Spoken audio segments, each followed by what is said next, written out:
¿Cómo te llama? Me llamo Dabo. ¿Cómo está usted? Yeah, sure.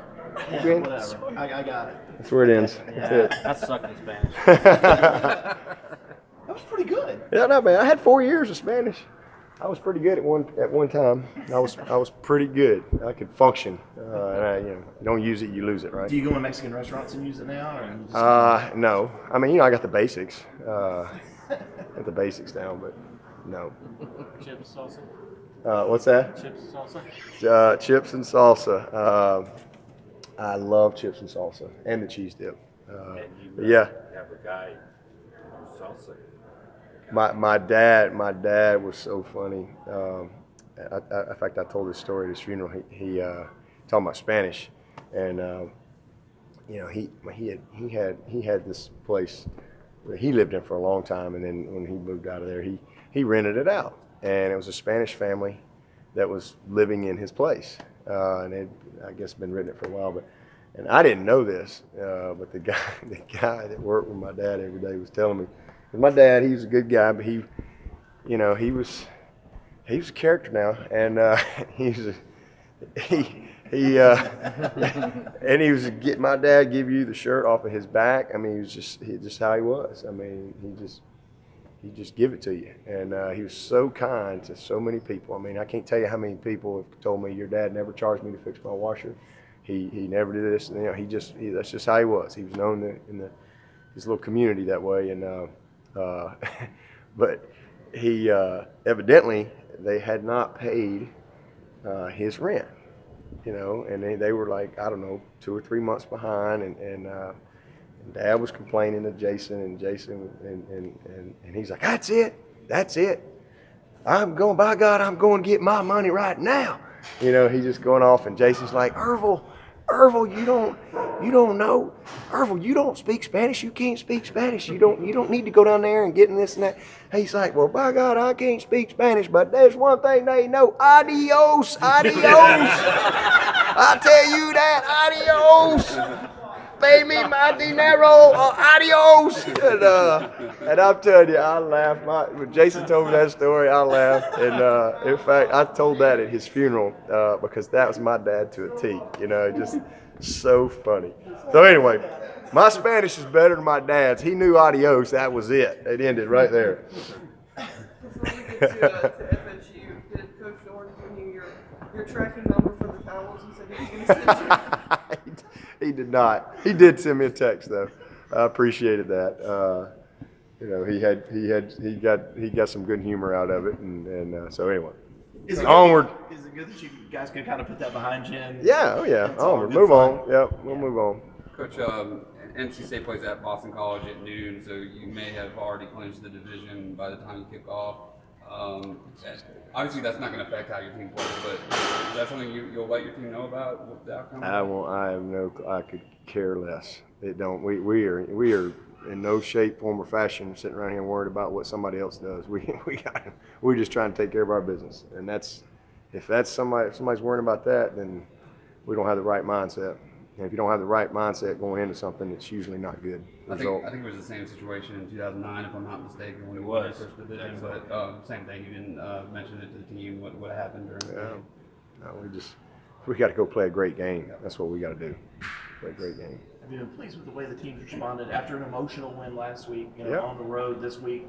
Yeah. I mean, like I said, I thought they grew up a lot last week because we played far from a perfect game. I mean, we played probably our worst game defensively, and we did a lot of good things, but we just were out of position and just, they took advantage of some things and missed tackles, and then offensively we missed a bunch of plays, and special teams we kicked 2 out of bounds. So it's not like we played some flawless, perfect game. We had some critical penalties. We had a 3rd and 4 that they jump offside, and we got first down on it. But instead, Ray jumps offside on the end instead of the ball. So now it's 3rd and 9, and we don't make it.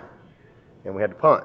I mean, that was a critical play in the game. We get a chop block on a touchdown call, put the ball back on the 20, I think, 21, and we were able to score. But, man, we just, I think the biggest thing is just watching them fight through the adversity, especially in that setting, and again, knowing that you've left some stuff out there, but yet continuing the battle and continuing to believe, and then all of a sudden, boom, third quarter, you just kind of, we played a really, really, really good third quarter, which gave us the opportunity to win it in the fourth. So I was proud of them, and I've seen, to me that was good growth for this team, especially again all the guys who were first-year players are playing roles that are bigger than they've ever been. 36 guys that made that trip. Either very first time they're a player for us this year, guys like EDN and AJ Terrells and somebody else I'm forgetting, I'm sure. And then other guys that are bigger roles, like Muse, like Kayvon, like Trayvon, like Feaster, like Mylan, and on and on and on. Trey Lamar. And so, it's encouraging because there's just no greater teacher than experience. And so, I think it's important that because they really hadn't had a lot of adversity. Right. I mean, they really hadn't, this team. And we didn't handle it very well up there. I did an awful job. And so it doesn't really matter what they did. So I just see them respond was good. And, they're back in here this week, had a good week of practice. They're playing, this is game 10. They need me to say a whole lot to them this week. We're in trouble. So they've responded good. How are things on the injury front with that, especially in the secondary? Good. Edmund is going to travel this week. He's been able to really go this week, and he's the most confident he's been. So he'll definitely travel with us, and I'm much more encouraged with him. And it's just, man, I just hate it's been such a long process for him, but it's just good to see a little smile on his face and breaking a sweat out there. So he'll be with us. Mark won't be with us. He's still not quite there. You get them foot injuries, especially DBs. It's just a little different deal. But everybody else, I think should be good to go. Speaking of which, how much have you been working Ray at corner during practice? Just same as we have been. Yeah, we just like I said, have worked him all year, and we just pick some spots here and there and make sure he stays sharp. I'd like to get Akers out on the edge real quickly. Is controlling the edge more important than normal? Well, they're a stretch team, just like NC State was. I mean, that ball's on the edge quick. It's not like running the inside zone. They're aiming points outside the tight end. And so you've got to set the edge quick, and then they're looking for those cutbacks. So you get them running and find the cutbacks, and then they've got the boots off of that. They do a good job with their boot game. Just as soon as you over pursue on the cutback, here comes the boot on you.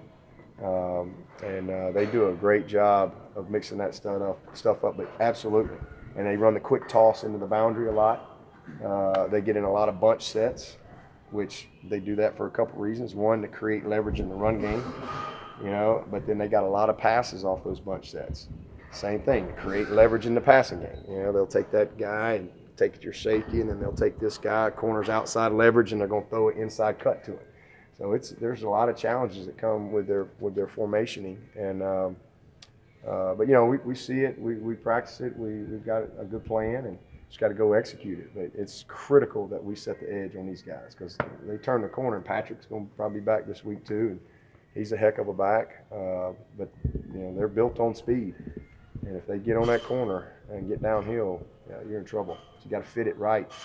How did Tanner do with this week on his with the screw and chain? He's done great. Yeah, and he's just going to get better every day. That'll kind of take care of that. And I think the plan is this week from the kind of wear the same thing, and then next week they're gonna cut it way down to where he's got a little more mobility. How has Alex responded in practice? Is it even close between him and Grooms and Costa?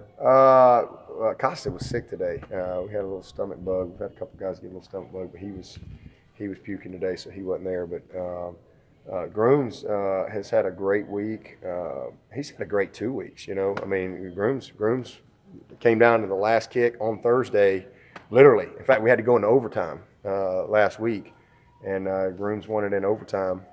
To get the last seat on the bus. We're only going to take 2 kickers on the road trip, but they'll all be with us this week. We'll have everybody there. But Alex is definitely out front. That part's not close, but And he's had a solid week. But Grooms, I don't think he's missed one this week. He's been really, really impressive. So I've been real proud of Christian and how he's responded. Coach, backup quarterback situation, any change there? Is Zarek still the number 2 guy? You said that Coach Streeter, it was his call to put Hunter in against Georgia Tech at the end. Is there any change at the backup? No, it's pretty much status quo there. Street's comfortable with both of them, and it's kind of a situational thing depending on where we are in a game, what's going on, who we're playing, what's going to be needed in that situation. And like I said, up at Syracuse, there was a pressure every play, and he felt like Zarek had the best command of what we're doing. And then Hunter's much improved, but he's still grasping everything.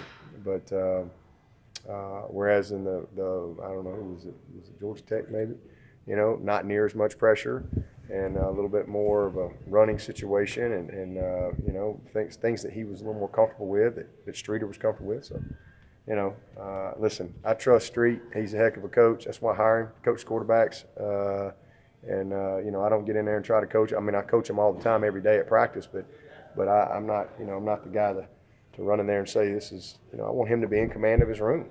Like, that's important, As a position coach, I never wanted a head coach coming in there and telling me, hey, you got to do this and you got to do that. You respect your coaches and you hold them accountable.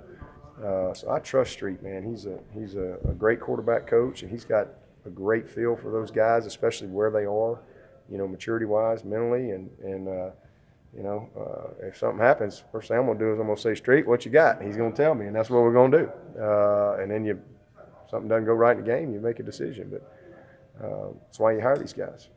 7 games at home. Saturday's one of those rare times. It's a day game and a night game.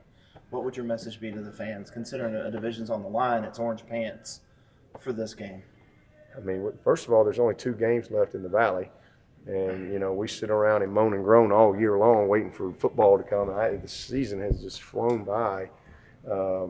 It's just enjoy it, have an appreciation. That's kind of been my word this year. Just have an appreciation for the opportunity that not everybody gets. Whether that's them as fans or us as players and coaches. I mean, not everybody gets the opportunity to compete for a division championship. Not everybody has the opportunity to play on a team or coach on a team that's competing for a division championship. So it's a special moment, man. And, I think every time we play in the Valley, it's special. But, this is November football. So show up and let's go. We need you, man. We need that great energy, and our fan base here, they make a difference. They really do. There's no question about it. I mean, I've seen people jump offside 3 times, 3 plays in a row. Was that Louisville a couple years ago? 3 plays in a row. I'd like to say I was some great coach on that, but you got to tip your hat to the Valley. So it's awesome when they're here and rocking, and I think it's going to be kind of cool, some good football weather, and like I said, I mean, I think everybody felt like it was going to come down to Clemson, Florida State, and it has. So nothing has changed. Coach Smo get a kick out of his 15 minutes that second. I didn't get to see it. I have yet to watch it. I don't know how to find a link to that or something, but I have not. I missed that, and I heard I had 3 or 4 people come up and tell me it was good. It must be hurting for some programming or something. In fact, yeah. So I don't know. I guess he enjoyed it.